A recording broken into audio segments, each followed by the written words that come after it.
What if I told you that the success of your project depends purely on your ability to manage risks? In fact, many successful project managers report that they spend most of their time focusing on risk management. That's why in this video I'll explain the whole risk management approach and everything you need to know. Stay until the end and you'll also learn how to get my proven risk management templates. Here's the first rule you must remember.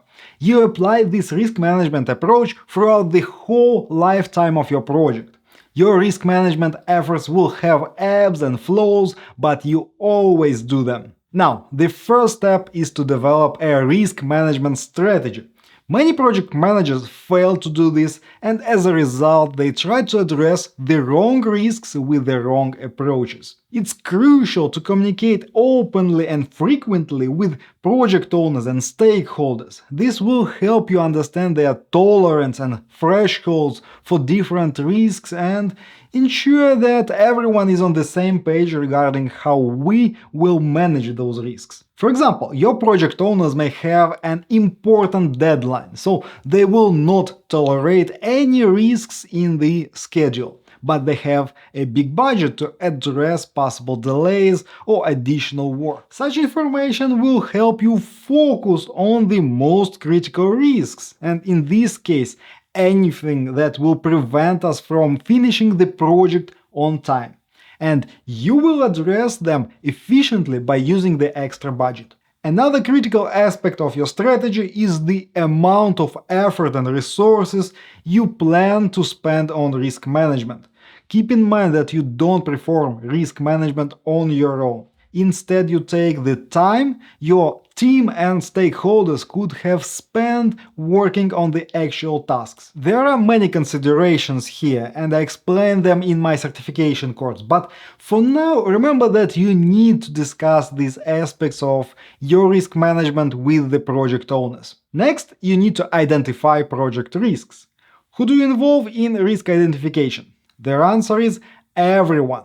What techniques do you use to identify risks? There are many techniques such as checklists or risk categories, document analysis, root cause analysis, assumptions analysis, dedicated brainstorming, and dedicated interviews. Likewise, one of the most common and powerful techniques is talking about project risks. You simply ask anyone and everyone whether they see any problems or risks with a task, deliverable, or a piece of information. Moreover, you can combine different techniques. For example, you can review the project schedule with the team and brainstorm possible threats. After that, you'll check common risk sources in the risk categories. And then you'll take the schedule to a senior project manager and interview her to get her insights. You must put everything into a risk register.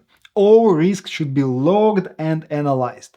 Why? Well, risks can change over time and you need to control them. You may have hundreds of risks in the risk register, so you need to prioritize them. That's why the next step is to analyze the risks you identified.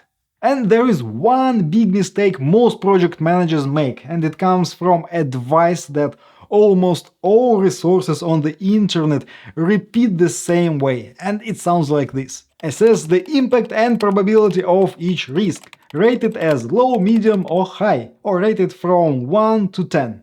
But everyone's missing a critical step. Without this step, the qualitative risk assessment makes no sense. First of all, you must discuss and document what these ratings mean. What does a low impact mean? What does a high probability mean?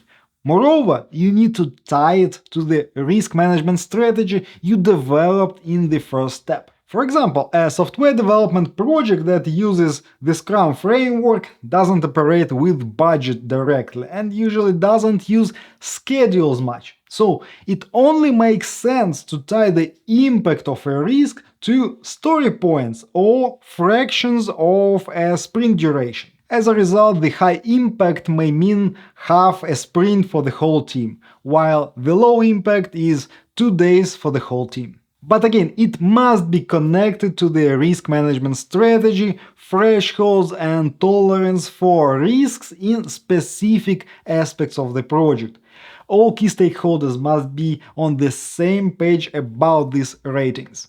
That's why, after you described your ratings, the process of quantitative risk analysis becomes a no-brainer. You work with your team and stakeholders and discuss each risk based on these ratings. The next step in risk management is to identify a plan to address top priority risks. We call it a risk response plan.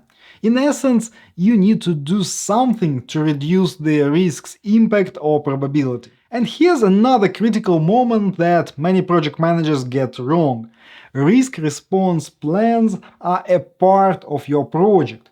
Let me explain it. When you manage a project, you have two types of work. The first type is the work that your team is familiar with.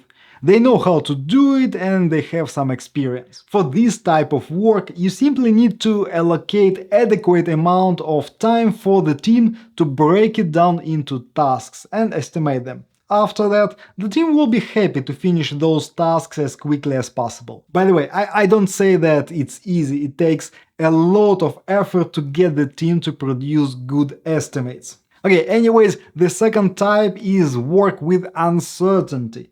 It's either work that we have never done before or work which we are unsure of the results. There are two approaches to dealing with uncertainty. The wrong approach is to simply add buffers to the estimate for such tasks and pray that you'll fit into those estimates. However, in practice, it's hard to track those buffers. You never know how much buffer you have already used, and was it a buffer from deliverable A or deliverable B? As a result, you get a project with a huge overall buffer that you cannot control, and this buffer is all about uncertainty of your project.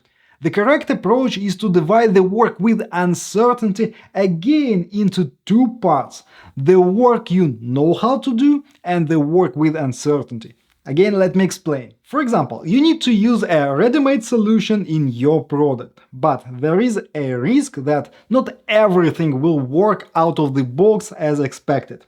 We'll know it only after we integrate with this product. The integration part is straightforward because there is documentation and we have required experts. This is our known piece of work. Now, if everything goes well, for example, we'll need 2 weeks to finish the deliverable. But if we stumble upon a problem, we may need to do extra work, which will take 2 weeks in addition. In our project management plan, we want to show all 3 pieces of work transparently. This extra 2 weeks of work is our risk response. At the same time, imagine a different case. There is a risk that the solution may not work at all with our product, but we can only verify that after integration. In this case, the response will be completely different. For example, you'll plan the integration as early as possible, and additionally, you'll search for alternative solutions. So, to summarize, all risk responses should be added as tasks or reserves directly into your project plan and linked to a specific deliverable. As a result, you'll either perform those specific tasks to mitigate the probability or impact of the given risk, or you'll do extra work, or use the reserves of time or money when the risk happens to reduce the effect of the risk. And here's a critical point. If the risk doesn't happen, all these tasks and reserves just disappear. You release the resources. That's why in the ideal scenario, a project plan will only shrink. Oh, actually there is one more critical aspect of risk response planning.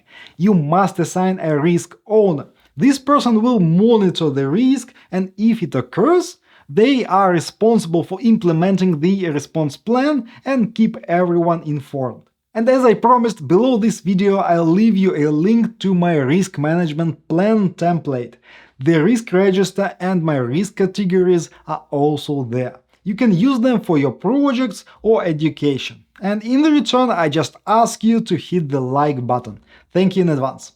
The last process is to monitor and control risks. Here you continuously review your risk register to see the following: whether probability or impact changes for any risk, whether your risk responses are efficient, whether your risk responses create new risks, whether your analysis was accurate in general, what are the risks that may happen soon. But again, keep in mind that monitoring and controlling kind of happens for the risk you already know, but you cycle through the whole risk management process all the time. Don't forget to get my risk management plan template. It will help you master risk management on a professional level.